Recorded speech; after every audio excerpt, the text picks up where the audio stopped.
So what's the truth about Columbus? Take a look at this. 500 years ago, there were people on both sides of the Atlantic Ocean, but neither knew about the other.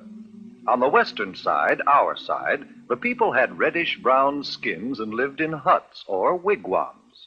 On the eastern side, in Europe, the people were white-skinned. Then one day, a map maker named Christopher Columbus had an idea. Do you know what? I think the world isn't flat at all. I think it's round like a ball. Did you hear what he said? Did you hear what he said? He said that the world is round. Queen Isabella provided Columbus with 3 ships, the Nina, the Pinta, and the Santa Maria. And on August 3rd, 1492, they set sail across the unknown Atlantic.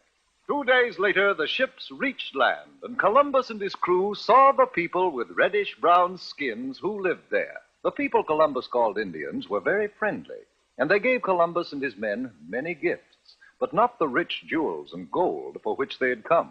Columbus visited other islands near San Salvador, looking for the great wealth of India, and then he and some of his men returned to Spain. The men of Europe were no longer afraid of the ocean. Columbus made 2 more voyages, and other explorers followed. But each year on October 12th, we celebrate Columbus Day, the anniversary of that day in 1492, when Columbus first sighted the land of the New World, America. Huh? Is that what people think about Columbus? What about disease, murder, rape, genocide? It doesn't mention any of that in the cartoon. Is this all there is? Is this all there will be? Now I'm Christopher Columbus, and I'm sailing the seas.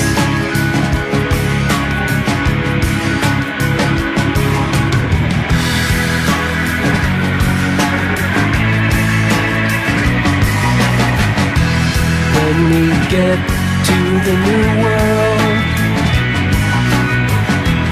there we'll find a pot of gold. When we get to the New World,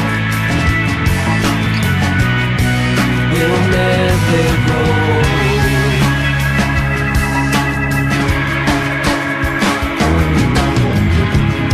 Sometimes it's a struggle to fit into place.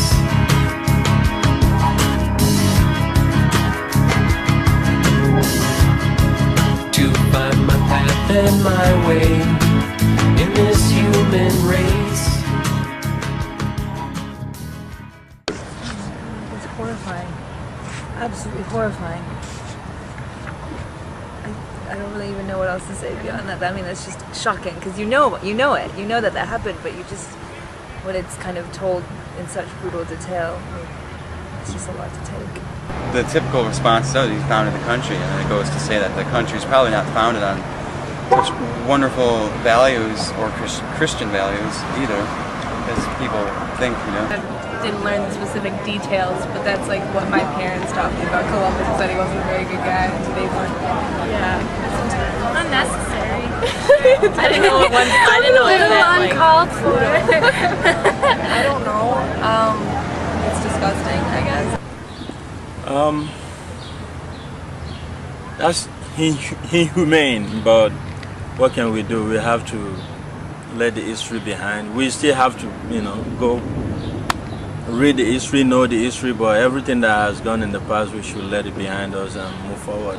Every tribe, race, ethnics, one or the other, we've done something maybe wrong to each other, but without, if we think flashback always, we might not move forward. So I don't like the way that you talk to me.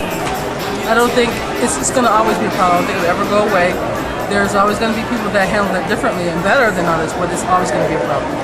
I agree. Because a lot of people think, if you talk about racism, they think about black, white, it's not only black, white thing, or red, or Hispanic, or Europeans or something. Even among blacks, there is a racist. It's I believe it's the nature. It's part of nature.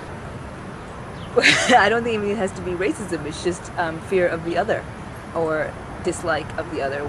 Whatever category that falls into. So you can dislike somebody who looks the same as you but from a different part of the country, looks the same as you but a different religion, whatever. So it's not necessarily to do with race, but fear or dislike as a result of fear of the other. Okay. Well, I was going to get a job at this place. I was going to be shoveling coal, and there's all these big guys, like muscle shirts. They're like farmers and stuff, and then I walk in there with my hair like how it is, my piercings, and they just basically laughed at me. And I was mad, but at the same sense, like, it didn't make me really want to change myself, just kind of made me think a little bit. And I could always change, but like the color of your skin, you can't change that. Do you consider racism to be a problem today? Yes. Absolutely. And like, I guess. Do you consider racism to be a problem today? No. I'm from South Buffalo, and I was raised in an all-white, mostly Irish community. And like, anyone out of that bubble, we have very derogatory names towards them, and that's. You weren't taught that. I wasn't taught that. No. You cannot treat people equally. There's no way you can do the equality. It's hard to do. So, and which might be part of racism. So, we have to look beyond the obstacle. So in order for us to live together as a human being. This is United States. People come from different places. I came from Africa. So other people come from Europe. People come from Mexico, and we have different races. There has to be races, but it has to be a limitation to it. And we should look beyond it and move forward. That's what I think. There is racist. Everybody, I believe you can accept that too. You and I looking for joy, you probably got it before I do, But that doesn't stop me from going forward. I should look forward for other things to do. So there is, but hey, we have to look beyond it.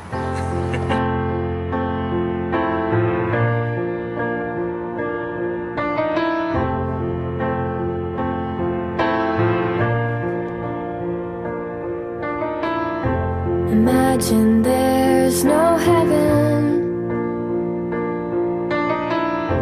It's easy if you try. No hell below us.